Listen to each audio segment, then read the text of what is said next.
Hello viewers, welcome to the Editorial Analysis by Drishti IAS. In this section, we regularly take editorials from various newspapers and news portals for a better understanding of various issues happening in India and around the globe.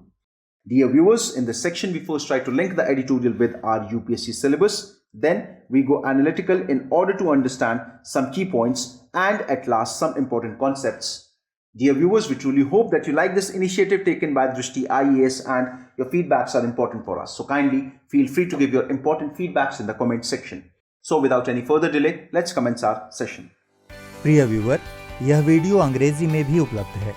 देखना चाहें तो आप हमारे English channel दृष्टि IAS English पर जाएं। आपकी सुविधा के लिए इस वीडियो के डिस्क्रिप्शन में इंग्लिश वीडियो का लिंक भी दिया गया है।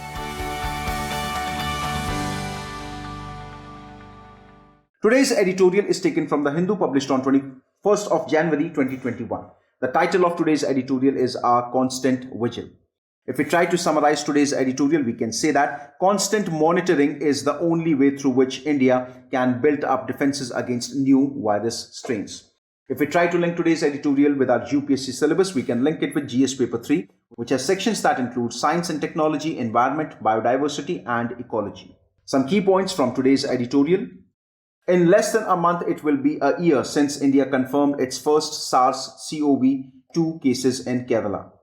From then and now, India looks infinitely more prepared in terms of testing capacity, vaccine candidates in development, public awareness, and the kaleidoscopic experiences of those who have been exposed to the virus. Now, viewers, in less than a month, there will be an year when the first case of COVID virus was observed or was found in India. From then to now, things have definitely changed a lot. India is more prepared, whether in terms of testing capacity or the vaccine candidates in development, or if we speak about spreading the public awareness, or if we speak about the ideas of those who have actually been exposed to the virus. Each and everything has been presented to us, and we can definitely say that with reference to COVID, India is definitely very much prepared. However, the reports of a new variant from the United Kingdom and confirmed in at least 25 travelers from there puts India back at the base of a new learning curve. However, there is a cause of concern because at least 25 travelers from United Kingdom are said to have been exposed to the new strain of the COVID virus, which is spreading at a very significant rate in United Kingdom. First reported to WHO on December 14th, the SARS-CoV-2 VUI 2020-12/01, or also known as the United Kingdom strain, was detected only following an unexpected case spike in the southeast England. The United Kingdom's consortium of lab periodically sequences 5% to 10% of the entire genome of SARS-CoV isolates from the population. Now, this situation of the new United Kingdom COVID strain was reported to the WHO on December 14th. And this case, this new virus was actually reported when there was a sudden spike or sudden surge in the number of patients suffering from corona in the southeast region of England. When we speak about the United Kingdom's consortium of labs, there is a practice which the scientists there have been following. What they actually do is they do the sequencing of at least 5% to 10% of the entire genome of the COVID virus, okay, which has been extracted from the population in order to see what mutation or what latest developments are seen in the COVID virus, or you can say in order to study the variants of the virus that are being developed, whether the new variant developed is more harmful or more hazardous as compared to that of the original SARS-CoV-2. From October 5th to December 13, over 50% of isolates were identified as variant strain in southeast England. Now, the biggest thing was from October 5th to December 13, more than 50% of the isolates which were extracted from the people, it was from the region of the southeast England. This actually raised an eyebrow and people realized that this might be a new strain of the COVID virus. The virus is said to have at least 14 significant mutations. See, the virus already 14 significant mutations, and it has been said that it can definitely hamper the healthy cells, or you can say it can worsen the already compromised immune system of the people. Studies show that the virus variants, while not linked yet to increasing mortality, is more transmissible than other variants, thus directly contributing to a higher death toll. However, there is one more thing. It has been said that this new virus strain is not linked with respect to increasing mortality. That means it is not as hazardous as the original SARS-CoV-2 virus was, but it has been said that this virus is far more easily transmissible as compared to that of SARS-CoV-2. So chances are quite high that with its increasing spread rate, there could be a spike in the number of people dying because of COVID.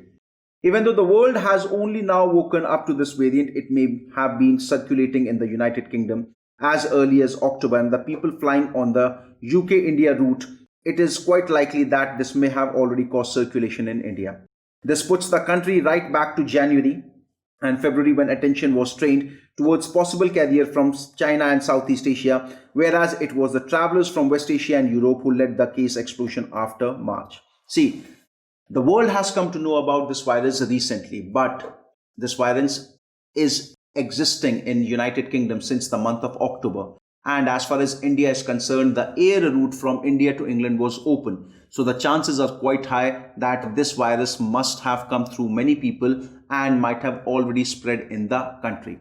The situation seems absolutely similar as it was in the month of January and February, when the cases of COVID were discovered and the entire attention or the focus was put on from the people or the travelers who have traveled to China or who have come from China or other Southeast Asian countries. Whereas the actual transmitters were the people who were traveling from West Asia or from Europe, which actually later led to the explosion of COVID cases in the country in the month of March and April. So we have to be more careful about the strategy that we are following with respect to this COVID strain. Then India was just about fighting out how to mass produce and, more importantly, distribute RT-PCR kits and paraphernalia required for detection. Now Indian scientists have grappled with a new beast called as the mass genomic surveillance. At that point of time, the Indian scientists were engaged in how to produce, how to maximize the number of production of the RT-PCR kits, and also whatever is required in order to detect the presence of COVID. But now, with this new virus strain, it is a very big challenge in front of the Indian scientists that they have to fight against a new beast called as the mass genomic surveillance. See, when I speak about the mass genomic surveillance, it means that a virus transfers from one person to another, and whatever change is there in its characteristics, that can be studied only through the mass genomic surveillance. So we have to consider lot many people in order to see the real nature and how actually this virus has spread. The future ahead. For some years, India had genome sequencing machines and the personnel to track and identify new variants. However, in the early days of RT-PCR, there are not enough of them to sequence the 4 to 5% of isolates in the population like what does UK have already done. See, with respect to India, there is a good news that we definitely have genome sequencing machines in order to track and identify the new variants. But again, the numbers are quite less. So far, we have only tested 5,000 isolates, whereas United Kingdom has already studied over 137,000 isolates. So here we have to be more specific, and it is quite important that India should form a consortium of laboratories with genomic lab surveillance, so that all the labs in the country are actually doing a genomic surveillance of this new strain of the COVID virus. And this is an exercise which is to be most welcomed. With 2021 likely to be a year of the vaccine with a rollout at an unprecedented scale, scientists have already warned it is possible that some virus strains or escape mutants may change enough to evade the vaccine's immune response, as observed in the case of hepatitis B. Now, everybody is quite sure that 2021 is the year of vaccine. A vaccine will be introduced in India as well, and the chances are quite high that there will be a great success of the vaccine. However, the scientists have already raised a concern. Owing to the mutative nature or the mutation which the COVID virus or the various strains of the virus have already shown. It has been said that chances are quite high that some of the strains of COVID virus might mutate and the vaccine might not be able to do anything against them.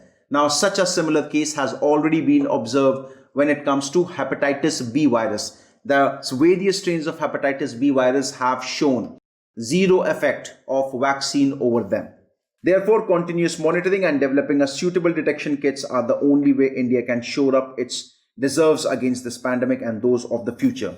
So, only things that can help India right now as well as in the future is number one, constant monitoring, continuous monitoring of each and everything, whatever is happening with respect to the COVID virus. And also, we have to develop suitable and fast detection kits so that we can detect the cases as soon as possible, because this is the only way through which India can prepare itself for the ongoing pandemic and those who are expected to come in the future. So viewers, this was with today's editorial analysis. Our question that can be framed with reference to today's analysis is: the ideal approach for India to deal with a pandemic like COVID-19 is to have a clear public health focus while addressing fears at the individual level.